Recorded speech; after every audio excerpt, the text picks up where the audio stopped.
자, 오늘 벌어진 일 여러분 잘 아실 겁니다. 가장 주목할 만한 변화는 역시 GDP가 예상한 대로 마이너스가 나왔다는 것입니다. 지금 보시면 마이너스 0.3이 나왔죠. 물론 어제 GDP 나우 애틀랜타 연론이 내놓은 그 직전 예상치 마이너스 1.5만큼은 아니었지만 그래도 결국 마이너스를 면치 못했고, 이거는 이미 월가을부 보신 분들 잘 아시는 얘기지만 1분기 관세를 앞두고 나온 수입의 급증 때문이었습니다. 자, 하지만 지금 미국만 이렇게 하드 데이터가 나쁘게 나오는 건 아닙니다. 중국도 지금 상처를 입고 있습니다. 중국 물류구매연합회가 발표한 제조업 구매관리자 지수 PMI에 따르면은 4월 수출 주문이 전월 대비 급격하게 둔화하면서 전체 제조업 PMI는 16개월 만에 최저치 49.0으로 떨어졌습니다.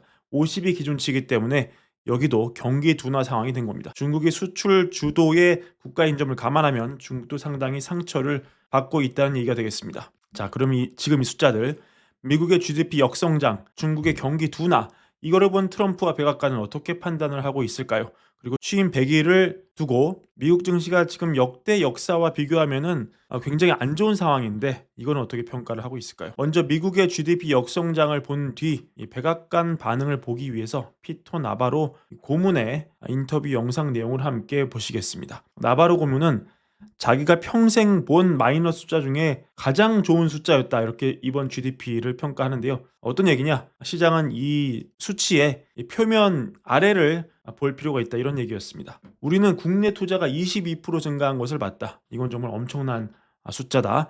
관세 때문에 이 급증한 수입에 부정적 영향을 제거하면, 이거는 어제 설명드렸죠.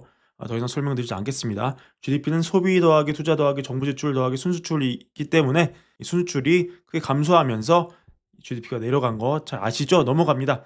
나바로에 따르면은 순수출이 급감해서 GDP를 마이너스로 만든 효과를 제외하면 실질 GDP 성장률이 3%다. 이렇게 얘기를 하거든요. 그러니까 지금 우리는 중국과의 관계에서 매우 좋은 위치에 있다고 생각을 한다. 해석하자면 우리 경제는 좋고 실질로 3% 성장을 했고, 중국 경제는 안 좋으니까 우리가 유리하다, 협상이 유리하다, 이런 판단하는 것으로 볼 수 있습니다.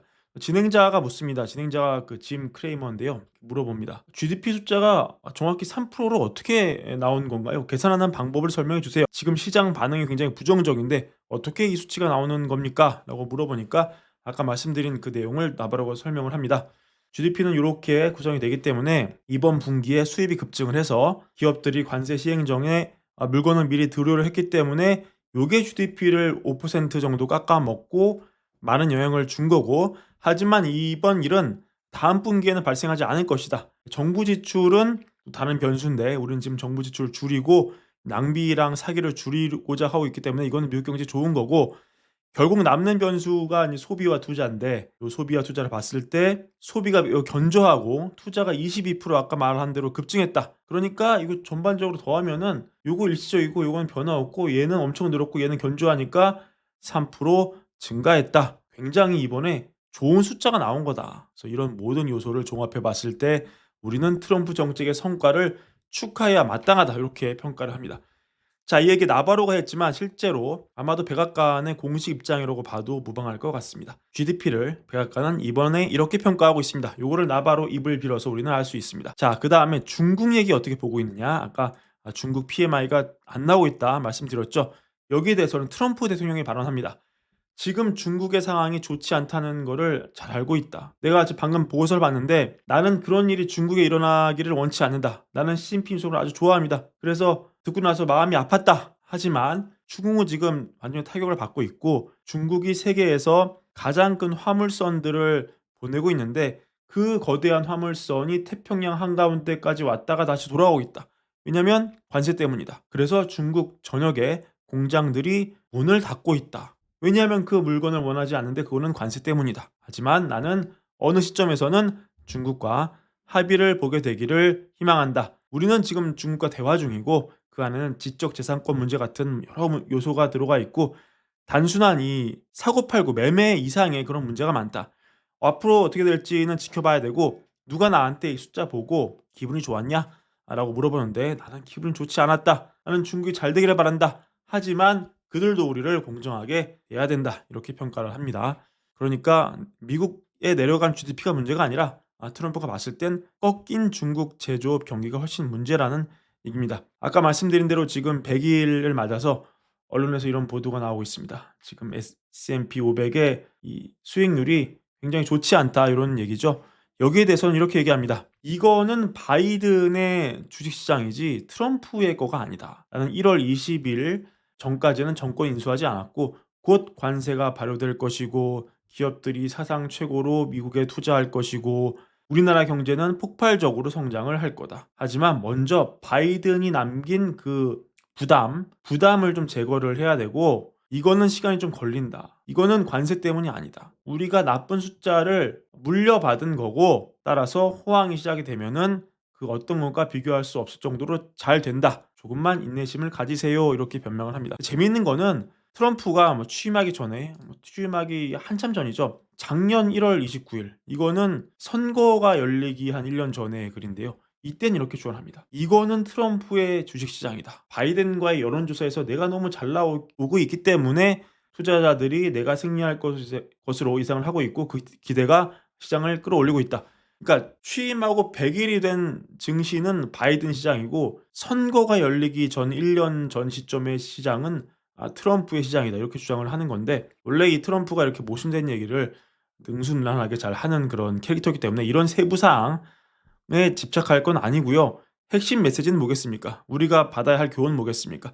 트럼프는 아닌 척하면서 이 증시를 굉장히 관심 있게 쳐다보는 사람이다. 이런 걸 가져가시면 좋겠습니다. 자, 그리고 오늘 오찬 메뉴에서 엔비디아 매도 보고서 나왔다는 얘기는 이미 들으셨을 테니까 이건 넘어가고요. 지금 결국 관심이 그거잖아요. 중국 AI와 미국 AI의 격차. 이게 얼마나 좁혀졌느냐. 사실 이 점에 대해서 객관적인 판단이 또 중요한 거 아닙니까? 이런 관점에서 오늘 젠슨 황 엔비디아 CEO가 한 얘기를 가져와 보겠습니다. 이렇게 얘기합니다. 기자가 이렇게 질문을 하는데요. 중국이 얼마나 뒤처졌다고 보시나요? 그러니까 젠슨 황이 중국은 그 누구보다도 뒤처지지 않았다. 사실 우리 바로 뒤에 있다. 우리는 굉장히 근소한 차이로 앞서 있는 거다.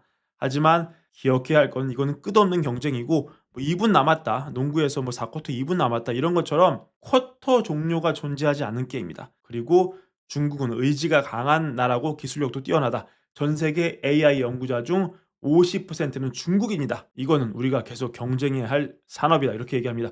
결국 엔비디아 CEO조차 중국에 대한 어떤 위기감 이런 거를 강하게 드러내고 있다는 얘기겠죠. 결국 이런 게 지금 미국의 정부가 트럼프 행정부가 중국을 상대로 강하게 관세의 힘을 빌려 패권 경쟁을 시작한 이유고 또 그렇기에 이 싸움을 최대한 승리로 이끌고 싶은 게 미국의 속내일 것입니다. 자, 이렇게 계속 중국과 미국 치열한 싸움 이어지고 있습니다. 마지막으로 아까 나바로 인터뷰 얘기를 전해드리겠습니다. 요거를 마무리할 텐데요. 이 중국과 협상 관련해서 진행자가 중국을 둘러싸고 이렇게 연합을 형성해야 되지 않느냐 이렇게 물어보는데요. 여기에 이 나바로가 말하기를 조용하고 비공식적인 방식으로 협상하는 게 가장 효과적이라고 생각을 한다. 중국이 미국에 수출을 못하면 그 상품은 유럽, 인도, 남미, 아프리카로 덤핑이 된다.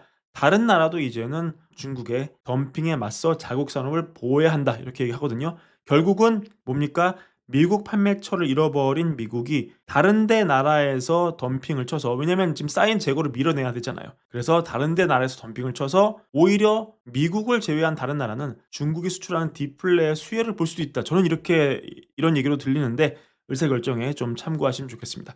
자, 오늘은 마이너스로 떨어진 미국 GDP 그리고 이걸 바라보는 미국 백악관의 관점 그리고 미국의 꺾인 제조업 경기를 바라본 트럼프의 발언 그리고 중국 AI를 바라보는 젠슨 황 뷰까지 함께 살펴봤습니다. 판단 여러분께 맡겨드리고 오늘 영상은 이것으로 마무리하겠습니다. 월가월보 시청해주셔서 감사드리고 구독과 좋아요 많은 사랑도 함께 부탁드립니다. 감사합니다.